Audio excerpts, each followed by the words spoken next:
Hello and welcome to another episode of Pat and Sue's Explain Stuff. Pat and Sue's Explain Stuff. Pat and Sue's Explain Stuff. Pat and Sue's, they are the best in correctly answering questions. Pat and Sue's Explain Come on, let's listen to them. This week we have a very special segment for you called What the Fact. This is where we're going to answer all of your frequently asked questions.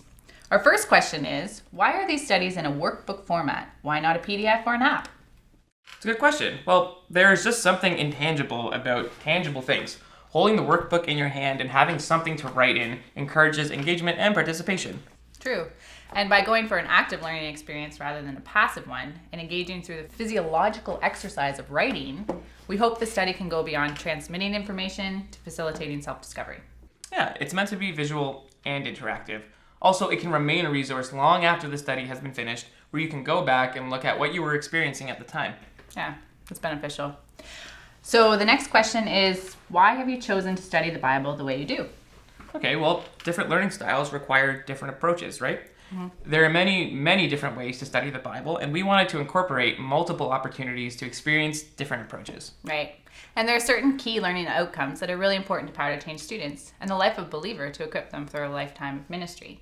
So in order to reach these learning objectives, we've used different ways of studying the Bible. Excellently answered, Suze. Well, thank you. So for the next question, who is your target audience for these resources? Are some designed for young believers and some for older? Well, I'll start off with answering the first question. When writing the material, we had a university student in mind, but that doesn't mean that this material wouldn't or won't apply to anyone. Yeah, and for the second question, the topics that we cover are vast and varied. So I would say that anyone young or old, inexperienced or experienced in their faith could benefit from these studies. Cool. So next question. What about pacing and timing of the studies? Yeah, well, like we said earlier, the sets were written with a university student in mind. So we were thinking about semesters when we designed it. A typical Canadian semester has about 12 to 13 weeks in it. So we designed it so that you could study 2 sets per semester and still have a few weeks left to cover other topics or have parties or have prayer meetings or anything else. Because parties are fun. Yeah. And as for the timing of the lessons, we've designed them to take approximately 60 to 90 minutes, which means there won't be a lot of room to add other content or activities in, which is a great reason to use the extra weeks in the semester. If you only have exactly 60 minutes to do the lesson, this is a great opportunity to grow as a leader in knowing how to manage time, manage content, and manage people. Sometimes you'll need to charge ahead, sometimes you'll need to slow it down, sometimes you'll need to address something one-on-one. And as long as you plan out how much time you'll spend on each section, you'll be fine. Just remember to give yourself grace if it doesn't go perfectly every time. Yeah.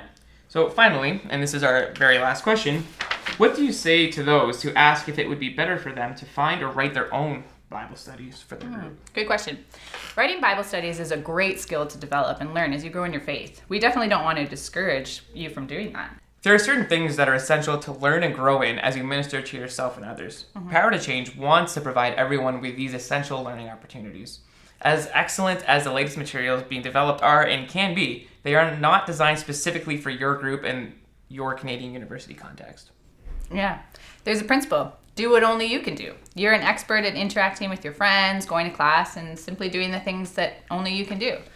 But what can we do? We can write studies for your specific university context. So let us serve you. Instead of using your time to write studies, use it to minister to people directly. That is excellent advice, if I do say so myself. So that is it for What the Fact on this episode of Pat and Sue's Explains Stuff. See you next time.